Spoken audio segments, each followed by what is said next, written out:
Yeah, hi all. We are waiting for our guests to join. Just give me a few minutes so that I can connect with them.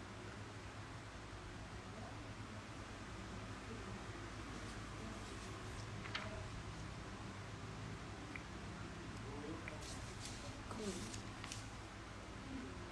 Yeah, so one of our guests has joined the live, so I'll just make sure that she's able to come on camera.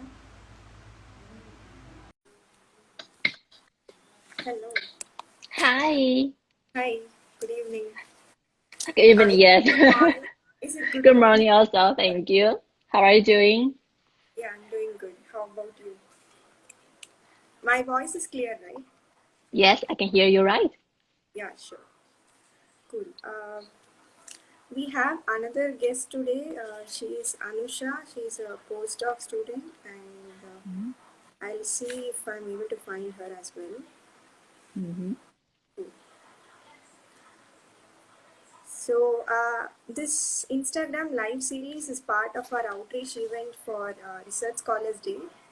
So, Research Scholars Day is a 3-day conference coming up in April. So, we are having this Instagram live series as outreach event for the same. So, it's almost like we are nearing the closure of the session, and this is the seventh session we are having, and we are very happy to have you today. Yeah, thank you for having me. Sure. She is not joining.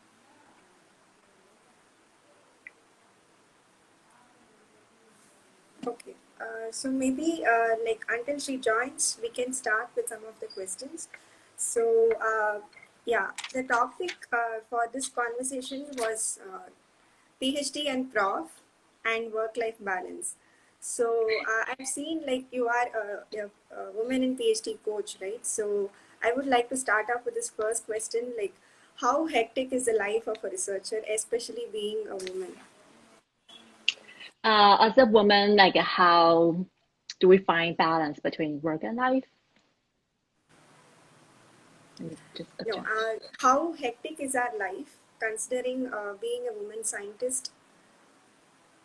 Being a woman scientist, Yeah. it comes to many aspects. For me, particularly because I got pregnant during my PhD in my second year. Probably I can give a background about myself since audience are new to me and they are not familiar with me. So I'm Chiung-Wei Huang first, and then I'm a PhD student at the University of North Carolina, and I study nanoscience using nanospectroscopy. So I'm at my sixth year now, at my finishing line of PhD. And before that, I have a master degree, bachelor and master degree as well in chemistry in Taiwan. So I'm an immigrant. I moved to America since 2015. That's 6 years ago. And and before that, I actually have worked in a corporate job for like 3 years before I transitioned from industry to academic life again. So return to school. And then, so at that time, about 30 years ago, 30 years old, and then I got pregnant during my second year. So that's when I'm 32. So that's about the time I think about when I want to add a family and then build my family member. So I have pregnant, and then 2 years later, I have my second baby. So overall, almost all my PhD life surrounded in in as a PhD mom and surrounded childhood and just hustling between work, lab, and then my family, and also what I really want to achieve after my PhD, during my PhD, what I can do. And also as a woman and then as an immigrant, there's just a lot of challenges and struggles to overcome. So I find myself really have to set boundary to myself between my work and my family and all other stuff, all other passions I want to achieve down the road. So to me, finding balance or as a woman even saying as a woman scientist, there are a lot of definition, and that's very personal to each one and very unique because everyone comes from a different background. So I feel like as a woman, there's different challenges and in terms of in the society or in your family background or even in your and also we are physically just fundamentally physically different from a lot of from men. So that's where we I want to promote is that we find our unique self, and then that's how we can really striking for balance between our work and life or life work balance. Sure, yeah. Being an immigrant, it also it also comes with additional challenges, right? So we'll talk about them as well as we go through the session.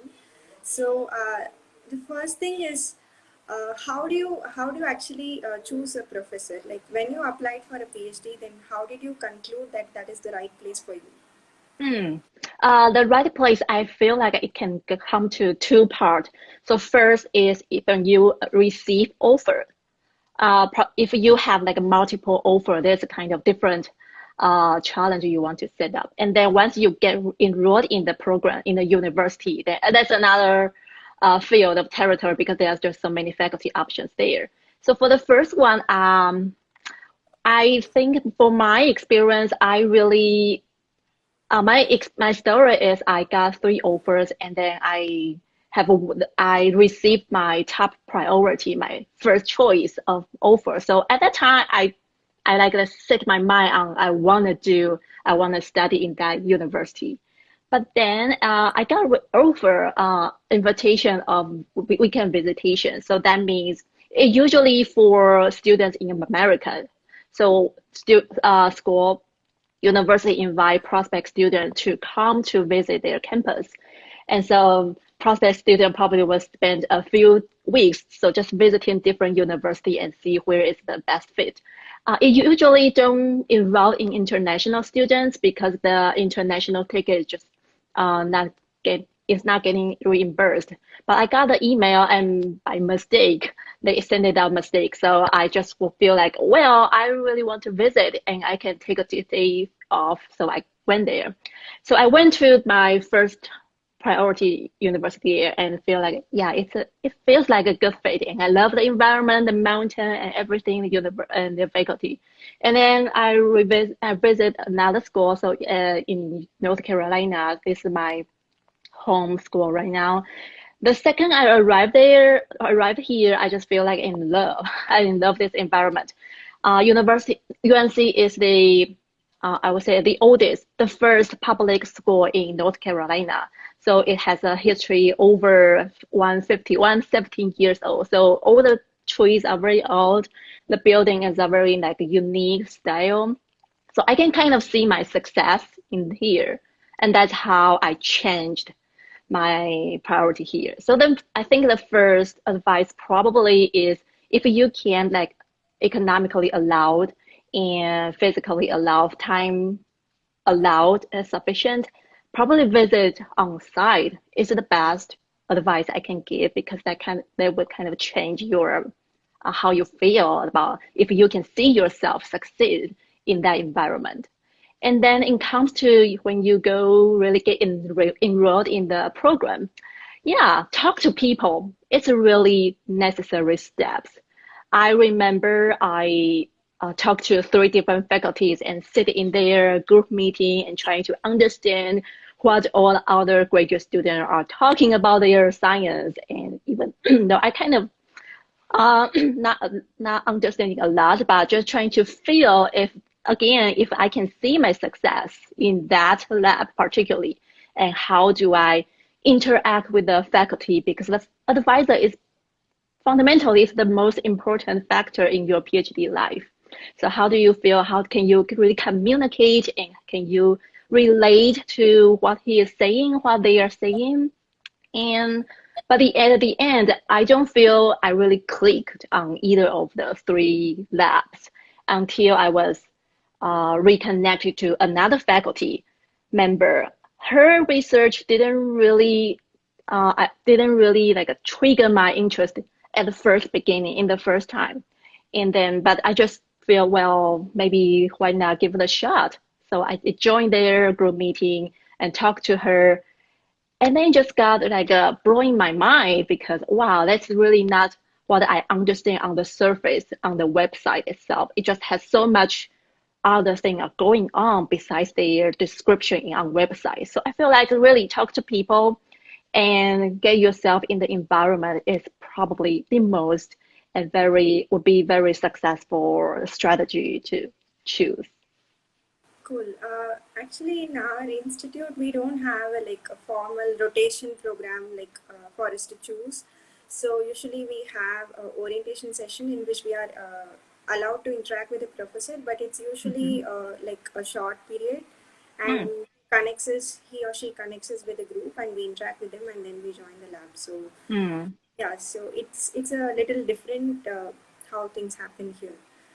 So the orientation is that kind of fixed period you have to rotate it. Like I think in bio, particularly in our university, is in biochem category. They have to do rotation, 3 months in a lab and then rotate it out.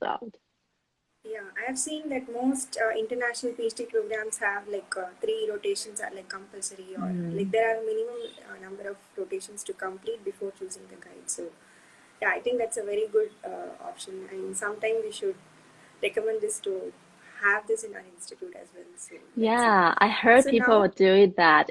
Hmm. cool. And also my husband, he is also a chemist. He studied in another university just half hour away from UNC. And he actually has to do the rotation stuff. So 3 months and 3 months. And I have mixed feeling about it actually. So for people, I think for some people that works really well because if they don't have really necessary a very targeted lab. And for some people, I feel if or she really focus on one specific lab, then the other time on other lab probably would feel more stressful because he might feel like lose the time when doing other research. And I'm trying to think in a positive way to reframe it. I think all the skills learned from other lab still can penetrate to your life, PhD life and skill down the road. Cool. That's interesting. So I understand that you are close to completing your PhD, right? So at this point, Mhm. when you want to choose a postdoc position, are you already aware of where Mhm. you want to be, or are you going to start it all over again? Yeah, sure. That's always an interesting question and always involving answers during this line. For me, I think I want to start with my intention when I get into PhD is not to get involved in academics. So I'm not really particularly in doing a faculty or down the road is tenure track. So I probably are pretty confident that I won't do a postdoc just for that purpose. If there's a postdoc that's can increase or boost other experience and gain myself more opportunity, then I can do that. But I'm not doing postdoc for particularly tenure track.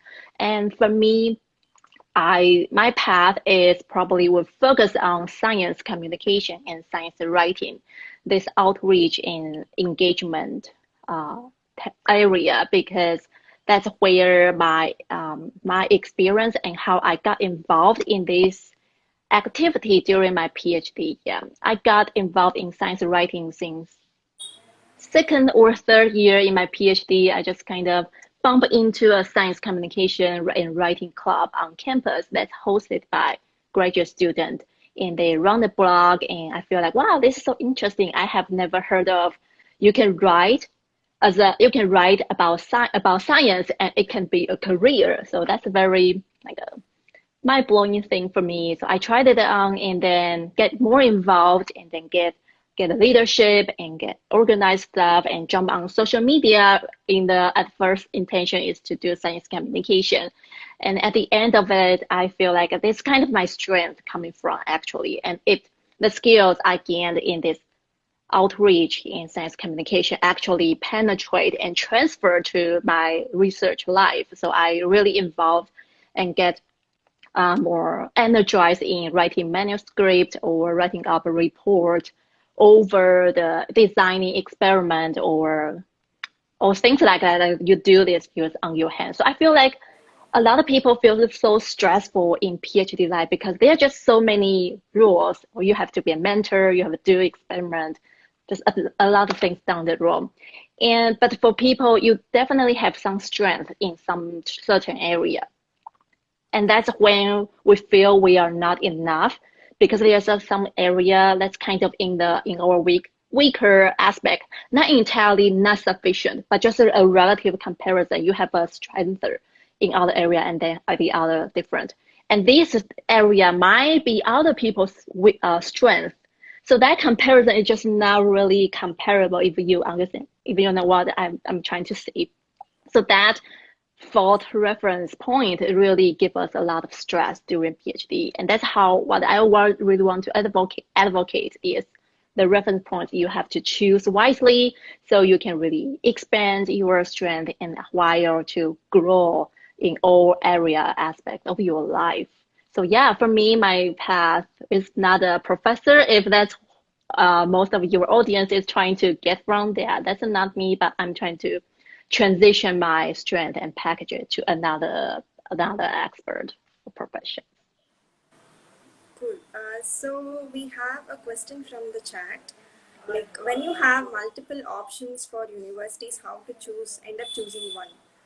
Specifically from like the context is when we are not able to interact at this level, like having a rotation or having a personal connection or someone, how to do this in a virtual environment. Like from India, when someone applies, the only possible connection is a video chat or email. So how do we do this? Are you saying when you are already in one specific university, how do you choose the faculty? No, when we have multiple universities as choices for a similar PhD program, how do we end up choosing one university? Like what factors do we need to consider or think about? Different universities. Yeah. It's kind of touched on the first point when in the verse like when in the very beginning of our chat, the environment I think is the most important factor. If you don't know that place, maybe talk to people who already live there or really visit there because that's where you are going to live for 5, 6 years long. It's like a really long time. And if you are not happy with that place, then that you are not really happy with your other aspect of life. And then also the faculty, the options of faculty also, I think that most people will focus on this area, the faculty things. And the faculty is not only about what's the research about, the subject of matter. And the subject matter actually can acquire, the interest can be accumulate and be cultivated down the road. But how the person is real, like the communication comes in, the case game. Because also, again, this person is how you are gonna work with for your 5, 6 years. And if you don't really connect to each other, then that would be a disaster and there'll be take a lot of effort, even takes a lot of effort to try to understand each other. So at the right now, I'm not sure how India is coping with this pandemic. So in America, we are just video all day, and then there's no in-person stuff. But this is the best that we can do to talk to people and connect with people, and also speak to the students in the lab. That's also like a secret there under there because they might tell you something the advisor won't tell you or forget or just have another angle and seeing different things. You can ask people like, how's your research every day look like? Are you coming in the morning and when do you leave? And try to feel that if this is the lifestyle you want to live in the years down the road. So yeah, I feel for me, I think people is the most important factor in choosing everything. I think that's what I learned during PhD. The physical and external things, the subject of matter, it can kind of be cultivated, but the person is really because people are just have different personality and different ways of approaching things. So yeah, people is the in-person stuff is the what I would recommend it on. Cool. That's like very comprehensive. So we have one more question from the chat. So I have even never thought about this, like how to identify industries that encourages you to publish in journals. So publishing journals on one end and industries on another end. So are there industries that look for people who publish in journals? Wait, are you saying how do you publish in industry? No, usually in industries don't allow us to publish, right? They either want to patent it or want to have it as a secret. So Yeah. he's asking, are there any industries who will be interested for people to publish in journals? Oh, like talking from because you are a PhD student and if people in the industry would be interested in publish. Yeah. I think that's talking about so in PhD we have to publish our paper and that's where the publishers comes in. So for chemistry at least there are a bunch of big publishers. So Nature, Science, so everyone knows about that. And then American Chemistry Society, ACS, and Royal Society Chemistry, RSC, and Wiley. And I think there's another smaller one, AIP. So those are actually industrial work. They care about making money, right? So that's kind of the industry line. And so people were definitely interested in people in PhD, so the PhD can work for them. So like for me, I kind of conduct a several informational interview over the past few days. I particularly are interested in scientific journal editor. So they are most of the people in Nature. So they dedicate a position just for editor, and they really require people hold a PhD degree because they have to come in. When the manuscript submitted, they need people to evaluate the novelty and to evaluate when the reviewer comment comes in and do we want to reject or do we want to accept or there's a minor or major revision before publication. So PhD is very valued in the publishing world. Cool. I just remember one thing like in one of my projects we had two papers published. One was by Google and another was by LinkedIn. So Google actually published something about their marketing strategy or time series prediction, and similarly LinkedIn also published something on A/B testing. So maybe there are some niche areas like where people might be interested, even companies might be interested to publish. Yeah. Cool. I agree. I agree. There are a lot of different position job out there we just cannot see right now. But focus on your niche. It's not a bad thing at all. You might feel, oh, I just go so deep. Who would care? That's a kind of a doubt comes in. But actually, you acquire so many skills on the road when you go this deep. So people will appreciate that skills you acquire, the time management and people management, project management. There's all kinds of things we just don't really see, but people will really appreciate when you have this combination of niche and skills. I appreciate you saying that. Cool. So, yeah, going back to our conversation before, like about your science writing. So, I want you to comment your experience about ComSciCon. So, ComSciCon is like my favorite conferences, and this year I had an opportunity to attend ComSciCon in Virginia chapter. Mm. So, I had a great time. So, I would like you to share your experience about ComSciCon. Mm. Are you attendee participant this year? I attended as a participant, yeah. So I Okay, applied cool. for India and I was not sure because Mm-hmm. usually it's like open to the regional institutes and so Yeah. on. So, but I asked for a permission and they've allowed me to join. Yeah, I hope you have a great time because I really enjoy the conference. Yeah, Yes. my first experience is back in 2018, and half a year before that, I already know this conference around, but I just feel like I probably want to try a little bit before I really attend and sending out the application. So I volunteered to write for the Science Communication and Writing Club on campus. And then I gained some experience and feel, oh, I can do this. And probably I want to go more deep. So I applied for the ComSciCon. And yeah, so that's a very unique experience when people are still can join the in-person conference. So meet people, meet graduate students around the area, and I think some of them I reconnected and find out, oh, we attend in the same conference. So that's a very interesting experience. And then the next year I was so inspired and want to get involved in the co-organizing committee. But 2019 I was in maternity leave, so I didn't really apply and join because I knew I would be on leave before the conference and during the conference. So my co-organizing experience is actually happening in 20 after 2019, so 2020. That's last year, and we originally want to do in-person conference, but again, everything was canceled, so that moved to this year.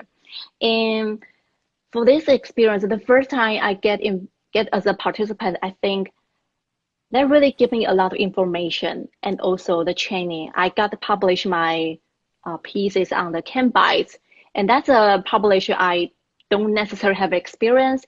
And now during this experience, I have the opportunity to work with the editor and then they tell me how to really write a page, because at first I believe my page is not really correlated with my article. So that's a confusing stuff coming in. And then I realized, okay, that's the learning point coming from. And so again, the publishers, and then learn about AAAS fellowship. So apparently people are doing the program as a PhD, and then they can transition from PhD to a science writer. So that's a new thing to me. So that conference is really gather a lot of resource for PhD students, and that's a training and resource for students. So I got so inspired and want to get involved and really, because it helped me so much. I also want to give it back to the community. So I applied as a committee member. So that's what happened between last year and this year. And it's also a very fun process. For particularly, you get more involved and get more know each other of the committee. They are your peer graduate students, and try to reach out to speakers, panels, and they are all professional science communicator or professor, and then just kind of get the behind the scenes work. It's really fun and interesting, and that's why I also got inspired again, and then I volunteer as a chair. So I'm going to coordinate the conference for next year, even though I don't know if that in person or remote or probably hybrid. So I highly recommend people in American area, if you have the chance in the local chapter, definitely to apply for that. You don't necessarily have the go on the road. Yeah, I want to be a science communicator, professional stuff, but it also really helps you to see things in different angle and get an eyes view and higher level view of your research, and that will really help you to communicate and do your science better, I believe. So hi, we have the Yeah, so we have Anusha also here. So I think my panel is complete now. So actually, welcome Anusha. So I wanted to start off the session with, usually it's like a talk show. Like we have some fun elements, but I wanted like all three of us to be before starting it. So we had run a few questions on PhD life and about science writing as well. So I think now it's the right time. So I'm sorry, I got the time difference wrong. This half an hour difference is really confusing for me. sure, no problem. So I wanted to start off with this section called weaving a tale. So I'll just be giving a small prompt, and you could build a story around it. So because today we are talking about PhD and time management and how to have work-life balance. So my prompt is, if you did PhD in time travel, like what all would you go and change about your PhD itself? So this is my prompt. Any one of you can go first. Does that mean we studied time travel for our PhDs, or we got That to is time just, travel? yeah, theoretically don't assume that we have all the knowledge to do it, but let's just You think can that just do it. we have done it. And what are all the things you would like to change about your graduate journey, looking back? That's a very It's a good fun question. question. I can go and you probably it means that if I can go back when I started my PhD, yeah, I think it's a very fun question. And the first thing jump in my mind are actually not something physical I want to change because, for example, I want to change my university or change my faculty, this kind of stuff. I actually want to, if I can really shake the shoulder of my older self and tell her that you don't necessarily have to spend so much time doubting yourself. I believe because when I first started, I have so many like cultural and language barriers, and that makes me, and also the load from university as a first year, you have to teach, you have to research, and just a lot of things is going on. And I feel like maybe I will be kicked out by the program. I doubt myself so much and have a lot of pressure. And that's probably related to a lot of immigrant students because getting the student visa is the very vital part as you are a student there. If you don't have that from university, then you are just everything you have before the years before just gone because you are just kicked out by the program. And by the rule and down the road, I just feel, oh, people must be judge me for doing this such things. Why can I not figure out all this research? How does that equipment is going on? I don't know how to do that, but probably it's my fault. The work, the experiment measurement is not really going where I wanted it to be. It's probably my fault. So that's kind of just a connection of me and failing. I feel like it's the most thing I want to fix. If that can be fixable, if the mindset is fixable, so probably I can tell the older self, hey, you don't have to do that. Everything just will go because you learn. And if something's not really going the way you want, it's not your fault. It's just the nature. That's just the life is coming. Cool. So Anusha, Yeah. you could add on Uh, here. I think there's a couple of things, and they're both in the same vein, um, uh, of being kinder to yourself, and I think specifically, I had a lot of things going on in my family, right? You have to. It's 7 years, it's 8 years, it's like so long that you spend doing this, and um, I think keeping a connection with your family, being able to visit for weddings, being able to visit when someone dies, which happened to me multiple times during my PhD. And you just feel guilty for taking time off to take care of yourself and spend time with your family and be with them. And it's really difficult. So I think in the longer term, those are the things that really are important. And you can catch up with the PhD work if it's just a month or two. It's really not that big a deal. Um, so I think, yeah, being kinder that way. And in terms of the PhD itself, I think I I would have told myself to ask for help from multiple people earlier on. Mm-hmm. So I think we are always like, okay, this is my PhD. I have to figure every single thing out and I have to work it all out. But people have been doing these things for ages. And there are other people who can help you and help you figure things out in 10 minutes. Or you can take a workshop and learn a skill that you don't have to struggle 2 years to figure out. I think we all tend to put a lot of expectations, all of our expectations for help on the advisor. But there are so many other people who can help us in other fields. So we should go find, a network of support early on for emotional support, for philosophical support, for technical support. There's like all these things that you need help with, and your one advisor can't help you with all of that. So ask for help early, I think. And get over that ego of like, I Yeah. have to fix all of this myself. Cool. Yeah. I I I totally agree. And I feel I reflect on this thing myself a lot as well. I feel like the word of help really have the weight on ourselves. I don't need help. I don't want help. I should do independently. But probably we have to reframe it as like connection to people. Hey, this is the point Exactly. that you can really talk to people and talk about things, and maybe you can become a friend, better connection. People love helping. Yeah, love to talk about things. Yeah, exactly. Mhm. Yeah, so just to have some background about Anusha, so actually we haven't met before. At least I know her because I follow her on Instagram for quite a long time. So I also met her in another conference, but I really have no idea about you. So I think you should explain specifically about your Nat Geo journey and being a Madrasi girl to being a TED speaker. So I think it's more relevant to all of us watching today. Yeah, I traveled. My family moved a lot as a kid, but when I was a kid, but I was in Chennai from first to third, and then seventh to like 12th standard, and then I did my bachelor's in Stella Maris in Chennai in zoology. I did my master's in Pondicherry, and then I did my PhD in Stony Brook in New York. Um, and then I did a postdoc in Fairbanks, Alaska, which is like near the Arctic. It's pretty cold. But I did a lot of my field work in South America, in Ecuador, and in the US. So I also spent some time in Switzerland. So I think these experiences have given me a very interesting perspective on ecology and cultures of science in different continents. And I want to come back to India in a few years.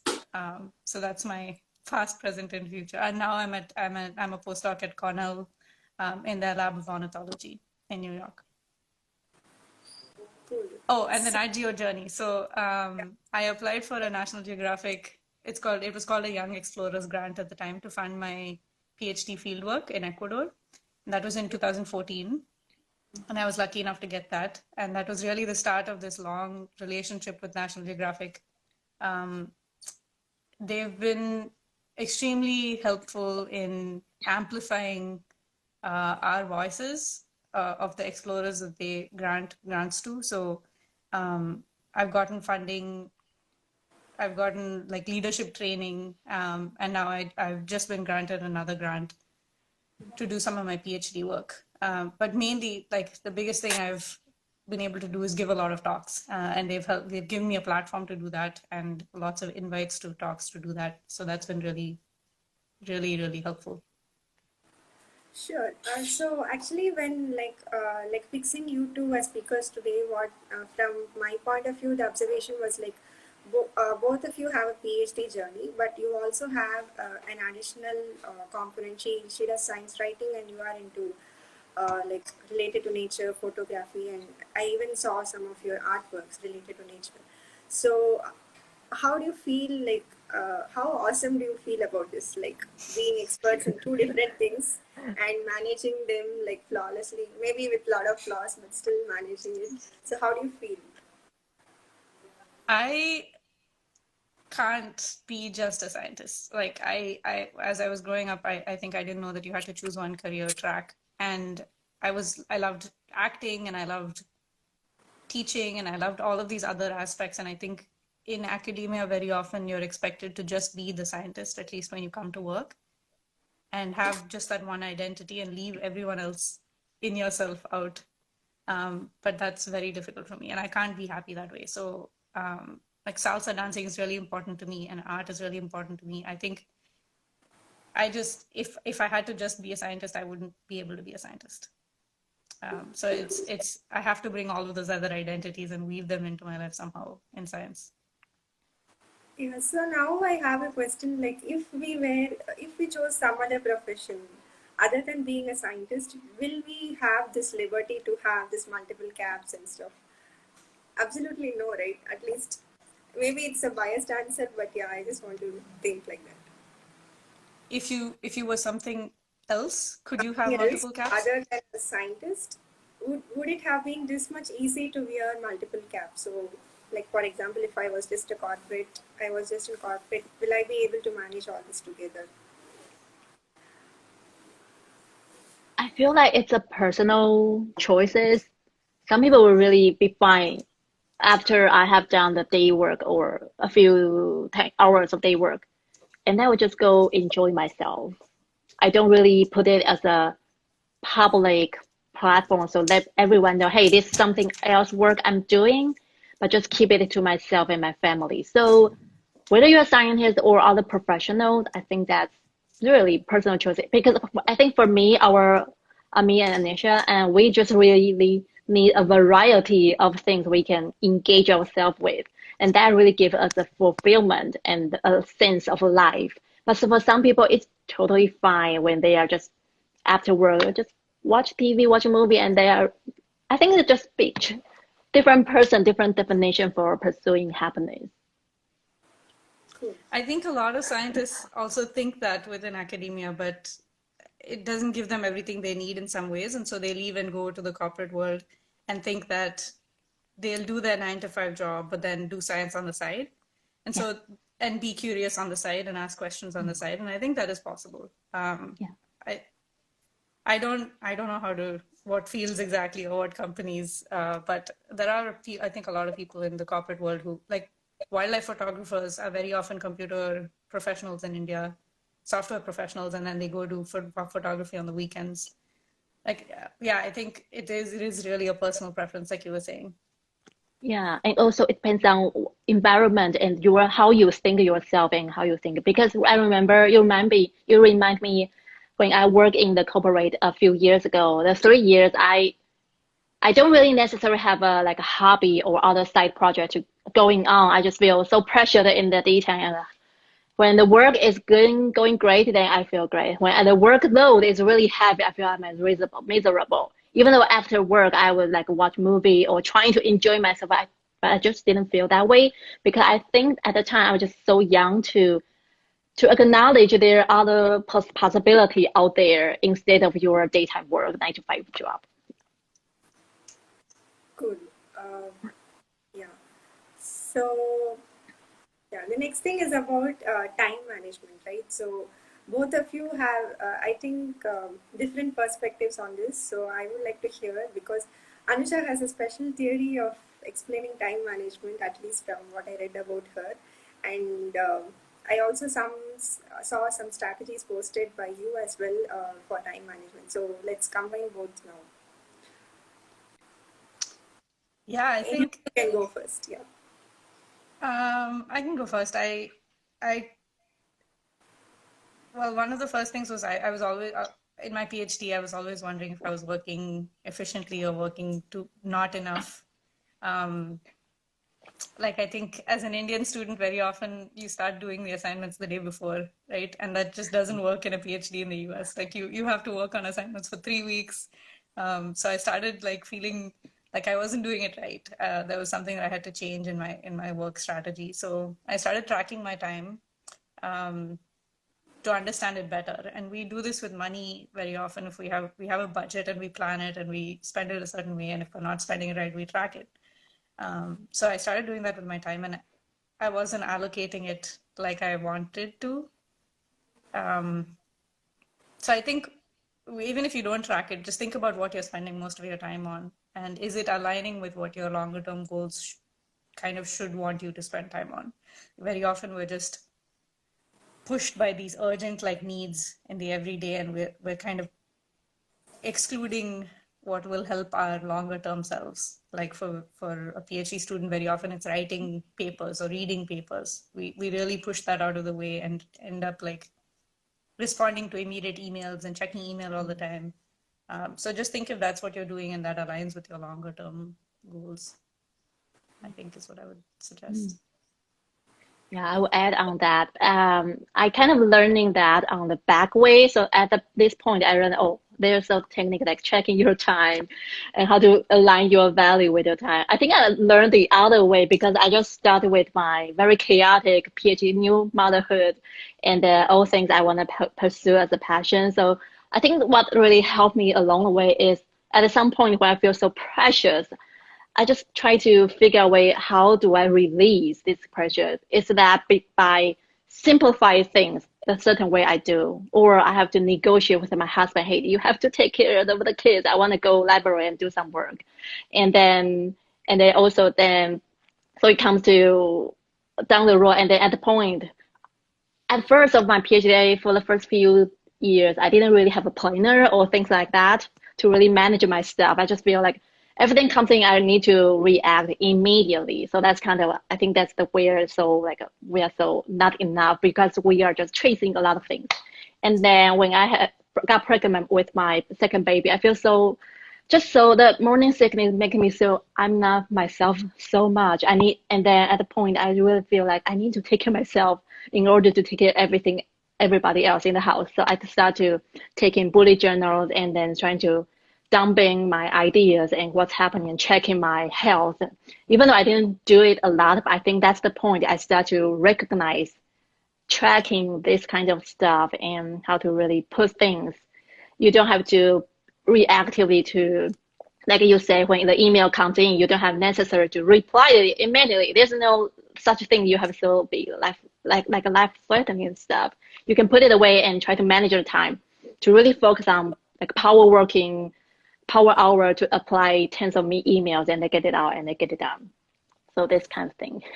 My way is the other way around.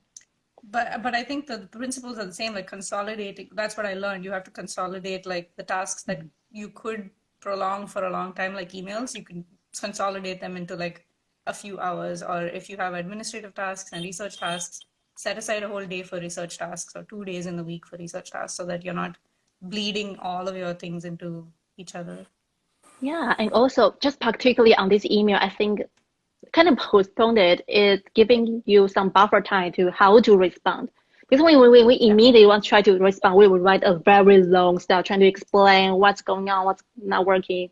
But actually, we just need to get things to move on. So you write your solution probably like a shorter one. Give you some time to think about it. Yeah. Yeah, so I am actually very terrible in time management. Like I don't really follow a schedule or something. I have never done it. So I just write down things on notebook, but I never cross it out. The way I function is like if I have something today, all my energy is focused on only on that. And tomorrow, if I have something else, I focus only on it. So I really have to work on this so-called multitasking or thinking about different things at the same time and stuff. Yeah. That's not a terrible thing. Like I'm trying to Yeah. get to where you are now and make one whole day about one thing rather than doing 20 things in that day. Like I think maybe Yeah, but I feel guilty like when I make some people wait like it what even if they like have a very urgent kind of thing just because it doesn't goes into my head. I don't really know how to respond, so I just give it like some more time. Maybe I could just give maybe a follow-up like a small conversation so that it at least makes them feel comfortable during the waiting process. I think maybe I should work on things like that. Yeah. like I'm thinking about it, I'll get back to you in a day or two. Yeah. I think the biggest thing is to like set some specific goals for the day. And if that your goal for the day is that one task, that's totally fine. We can't really do more than 2 or 3 tasks in a day, like really tangible things. Cool. Then if it's fine, then yeah, there is actually a similar question in the chat. So the question is like, I feel like my research work is going very slow. Is it same for all, or is it very usual to feel like that, or is it just my imagination? In terms of dissertation, probably Anisha have more experience on it. Yeah, it always feels slow. I think like it depends on what you're comparing to and what expectations you're setting, right? So like if you look at a journalist, their turnaround is 1 week. They have something to write and they write it and they finish it, they publish it, and they get the validation or the critiquing or anything. It's so fast. Whereas for the dissertation, it's like you work on something, you collect the data, you write it, you submit it, you resubmit it, it gets rejected, it's like 4 or 5 years later, finally your paper is out and you're supposed to celebrate, but you don't know when it's a very long drawn out process. Yes, it almost always feels slow, and that's how the academic world kind of is. But so set your expectations differently, like see what your timelines should realistically be. And I think guilt is one of the most annoying and useless things that we can feel. So try to rephrase that into some constructive kind of framework. Cool. Yeah, maybe I'll just stick to my like what I'm good at. So maybe that will help in the long run. I will have a better answer at the end of my PhD maybe. So yeah, I had two specific questions related to this PhD and prof. Like we spoke a lot about how to choose a professor and stuff. So now the question is like, what what do professors expect from students? Like how to like bridge that, like how to show them that you are the right person for them. Yeah, am I audible? Yeah, before you take the PhD on, you mean? Before you get into a program? So even after joining a PhD, like maybe in the beginning, in the early years, like how do you understand your professor's expectations and how to like match the expectations? I don't think it's easy, and sometimes it takes like 2 or 3 years to start to understand what they want. So personally, after kind of like taking a long time to figure this out in multiple stages of my career, I've another professor in Alaska gave me this mentoring sheet. And so I sent that to my current two co-advisors and I asked them to fill it out, and I filled it out. So it's basically like a structured way to ask them what their expectations are and who should be in charge of different aspects of your work. So like who should initiate grant proposals, who should start writing the manuscript, who is in charge of discussing things with collaborators, can you discuss without involving your advisors? Like there's so many things that are embedded in the culture of that lab that you can't understand unless you ask all those questions, and we're often very scared to ask it, or we don't know the right questions to ask. So I think structuring that conversation early on, and you can take charge of it, like you're going to help yourself succeed and your advisor is there to support you, but they're not thinking about you all the time. So I think you have to take charge of that conversation and try to kind of get them to say what their expectations are and how you should meet those expectations. It's not obvious at all usually. Yeah, I agree. And also, I also try to take another angle is that we are learning, and our professor is probably also on the learning curve, how to manage their students, particularly when they have so many of them. Each student has different personality, probably have using a different language and thought of process. So take that empathy. Your advisor is also learning how to cooperate with you, how to work with you. And also, I agree how it's not an easy task because it's evolving, and communication is really a very close communication is really particularly have a crucial part in that, and try to check on them periodically as regular as you can. And I have really so like last year, I took on a new project, and it's at the beginning of a pandemic, and there's a new stuff, and I feel like the communications kind of have the gap, but I didn't necessarily what is that. I just kind of follow my thought process and think that's the way I need to do. But after a few conversations, I feel like I probably would be best started with what she is thinking and start with that point because she has a priority for that. I think that makes sense. You start from there, and then starting from there, you expand your idea. So at first, or take it early on. Yeah, I agree so much. Cool.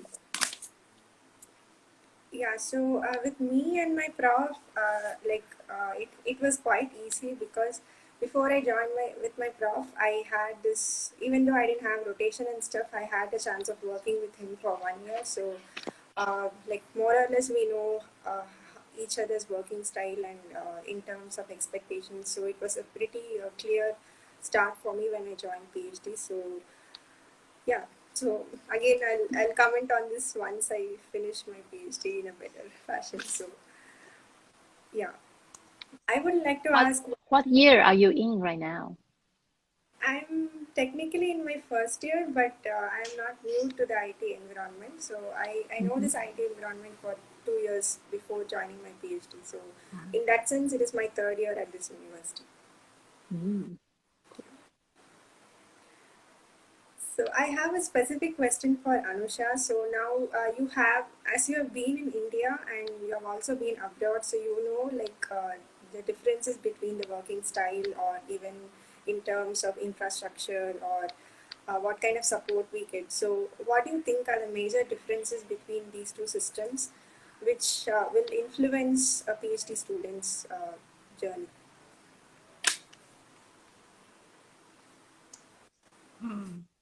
Yeah, I've never been a PhD student in India. So I've never done like I mean, I was a master's student and I had a thesis, but um, I know that things have changed in the last 8 or 9 years since I was there. But keeping that in mind, I think there is okay. So I think one of the big cultural differences is like Indians were very much in others' business. We don't really let things go without asking about it or like poking and prodding. And I think that's the complete opposite in the US. Like you keep your professional life mostly separate from your personal life. And the small talk when you're at department events is very superficial in terms of the depth into your personal life. And it depends on how you grew up, obviously, but that can be very difficult for some people. Like suddenly you're not talking about philosophical questions or your personal life or anything to anyone outside your very close friend group. And it took me some time to adjust to that. Another thing is, I think bureaucratically and in terms of the administration, things work very, very differently in India versus other places that I've been. And so it can be much slower in India. It can also be quite slow here in other ways. It just kind of depends on the context and why it's slow. That's changing.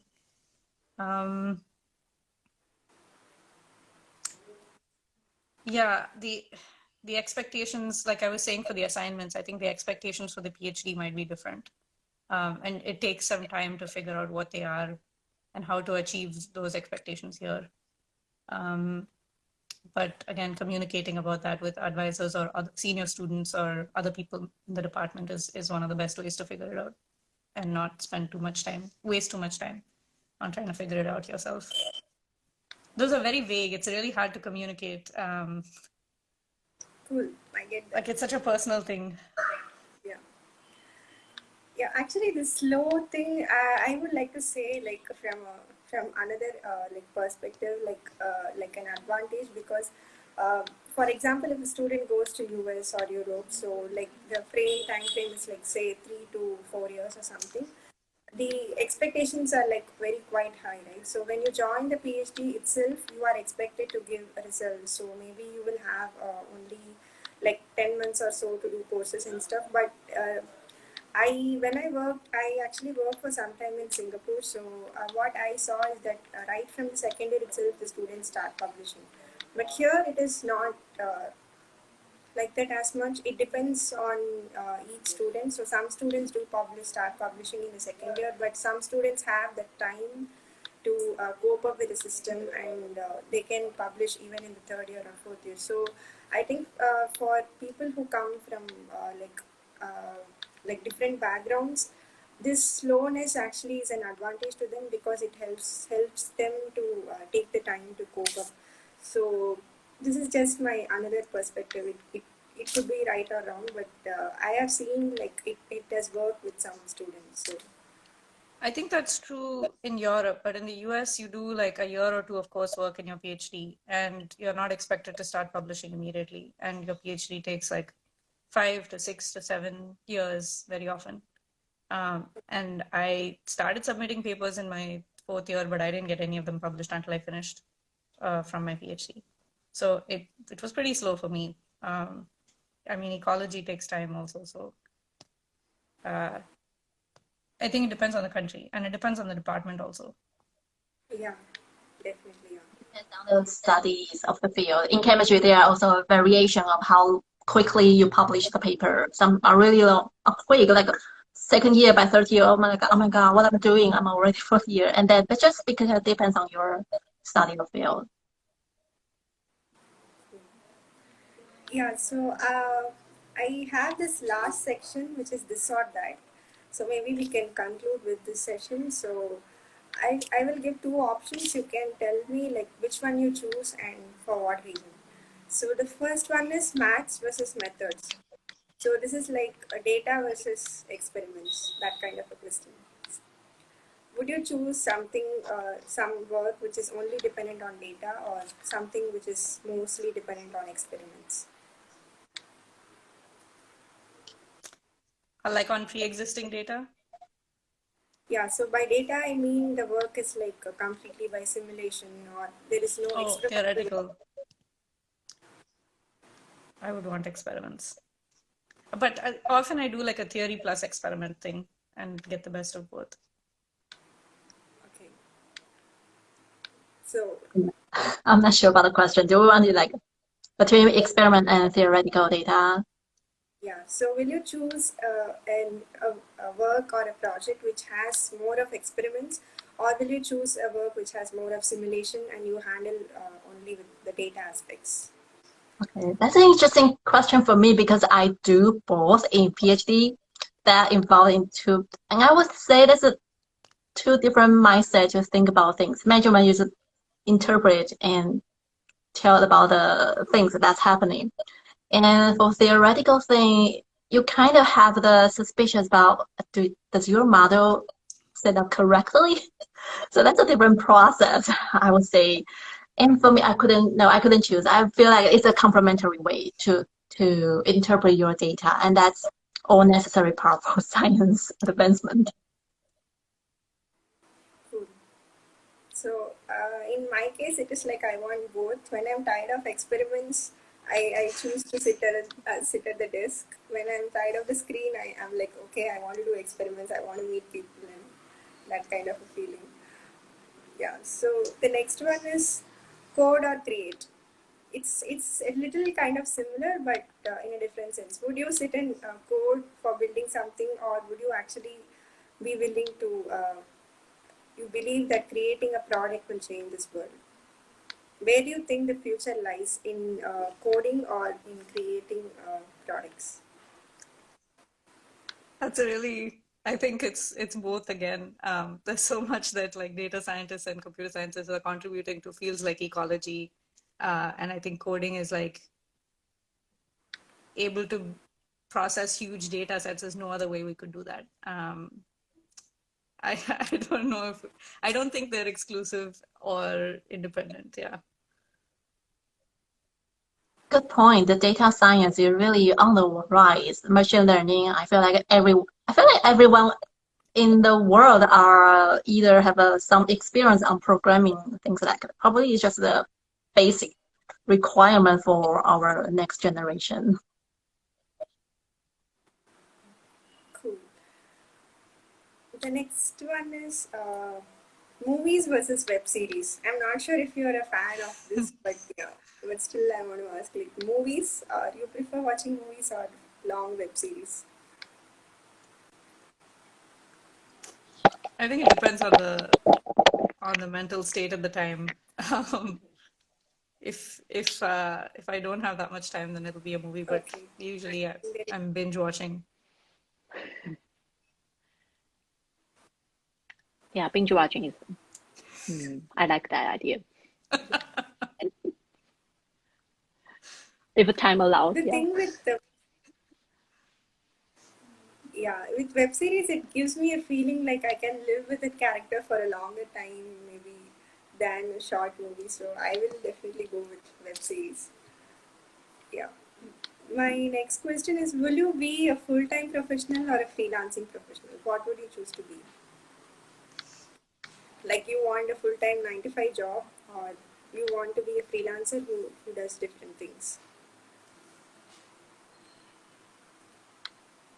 My dream is actually freelancing. I feel like the time flexible. I really love the idea of being flexible. And I would like starting with 9 to 5 job so I learn more skills and so I can build on my stuff on freelancing. That's my goal. Yeah, I think freelancing, it sounds great, but the uncertainty of it is scary. And so I think the same idea applies to me, that if I can build some stability for some part of my career and then much later maybe do freelancing, it would be, yeah. I mean, I think the perfect kind of mix of things that I want to do don't exist in a 9-to-5 job, and if they did, I would do that. So it's a very tough choice, right? So It is. it's not like we can immediately plunge into the ocean of freelancing. It's very much scary. So yeah. So my last question is: being a science writer or being a speaker? Like what we are doing Speaker. right now. Speaker. 24/7 speaker. I love both, but I would take writing a little bit more in my lecture. I can do like writing a lot and try to get out in the world and talking. Cool. Maybe in terms of writing, I'm just biased towards writing poems, but yeah. But whenever I think read because I choose writing because writing can be a legacy to pass down for many years coming. So I feel like, well, this a really good place to invest my time and energy. yeah, I was about to say is like in those lines, like whenever I read a book, I feel like it's so calm and I can actually feel the energy of the person who has written the book, and it stays with me for quite some time. So it's kind of a little more intense than talking to people. Yeah. So, Different emotional trigger. yeah, so with that, I think I do have a lot more questions, but I think our audience is dropping like exponentially. The beginning we had a lot, and because it has crossed 1 hour or 40 minutes, so it's a kind of expected. So yeah, but Yeah, let's just keep connected. We're online. yeah. So it was a very interesting conversation today. So I really enjoyed this, and I hope you enjoyed as well. And I would also like to formally invite you to our Research Scholars Day from April 2 to 4, and please do share with your friends as well. So yeah, thank you once again for joining today. Yeah, thank you. Nice to meet you all. Yeah, I also hope to connect with you both in another opportunity, either at IIT Madras or outside IIT Madras, and yeah, I would like to be in touch. Yes. Yeah, of course. All right. Have a good night or have a good day. See you. Bye. See you. Bye. Bye.